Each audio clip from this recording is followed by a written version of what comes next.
No meio da correria, do caos do dia a dia, a gente se pergunta, onde é que se busca força? Pois é, hoje a gente vai fazer uma viagem no tempo.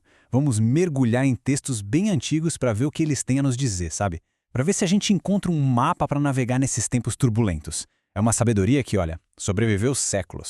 E essa é a grande questão, né? Quando a gente passa por uma crise, seja pessoal, uma perda, ou até quando o mundo todo parece que está de cabeça para baixo, onde é que a gente se segura? Onde é que está o nosso alicerce?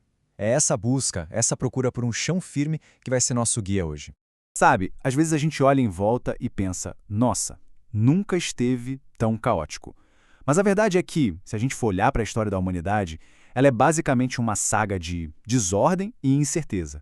E é bem nesses momentos, quando tudo parece confuso, que a nossa necessidade de encontrar algum sentido, ela fica mais forte do que nunca. Então, para investigar isso mais a fundo, a gente vai olhar para 4 perspectivas antigas e bem diferentes umas das outras. Pensa assim, cada uma delas vai nos dar uma pecinha de um grande quebra-cabeça. Um quebra-cabeça que mostra como é que se lida com o caos, como se constrói essa tal de resiliência. Então vamos lá. Para começar, a gente vai direto para um cenário de catástrofe total.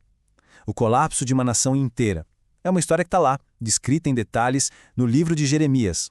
E o que a gente vê aqui não foi algo que aconteceu do dia para a noite. Não, foi uma destruição lenta, metódica. Primeiro veio o cerco dos babilônios, e com ele, a fome. Depois, as muralhas da cidade, a proteção, vieram abaixo.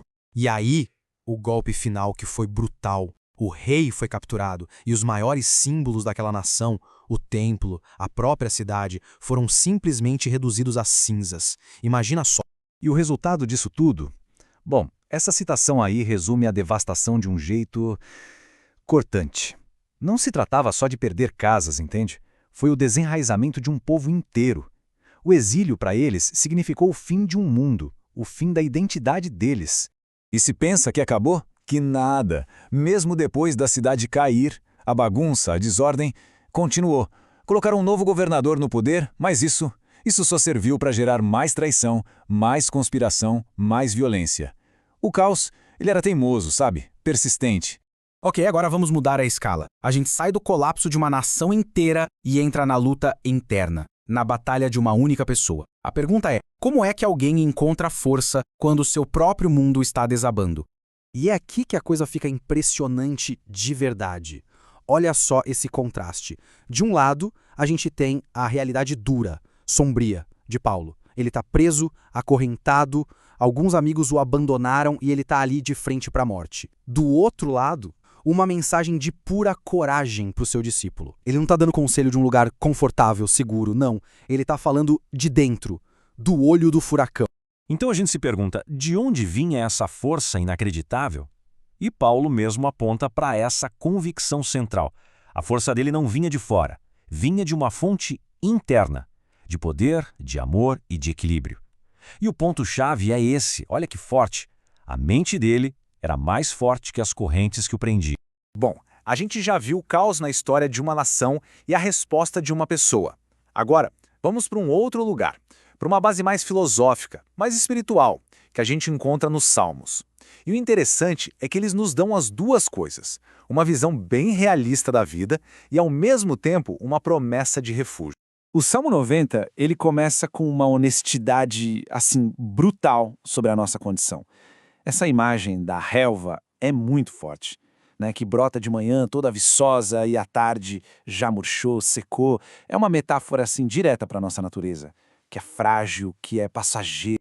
E esse eu acho um ponto de partida fundamental. Antes de sair procurando esperança, é preciso primeiro encarar a verdade sobre a nossa própria fragilidade. Isso não é pessimismo, não. É realismo puro. É só quando a gente reconhece o quão frágil é o chão em que se pisa, que aí sim começa a busca por uma base que seja sólida de verdade.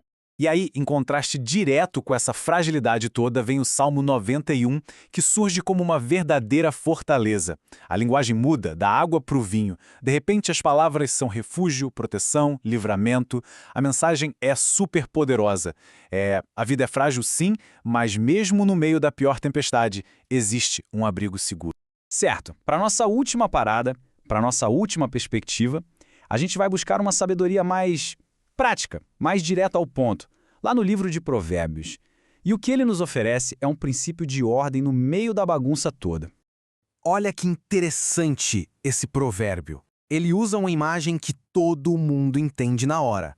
Neve no verão. Ué, não combina, né? É algo fora do lugar, contra a natureza.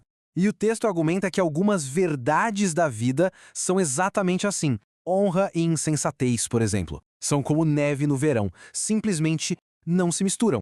E esse segundo provérbio vem para reforçar essa mesma ideia. Pensa assim, uma maldição que não tem motivo, uma mentira sem fundamento, ela é como um passarinho voando sem rumo. Ela não tem onde pousar, sabe?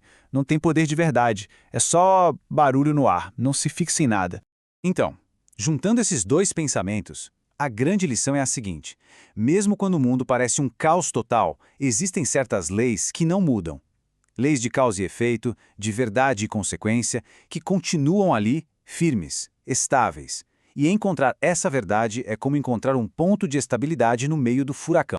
E tudo isso nos traz de volta para a nossa pergunta inicial, né? A gente viajou da ruína de uma nação inteira para a força interior de um prisioneiro, da fragilidade da vida para a busca de uma ordem que faz sentido. Vimos diferentes fontes de força.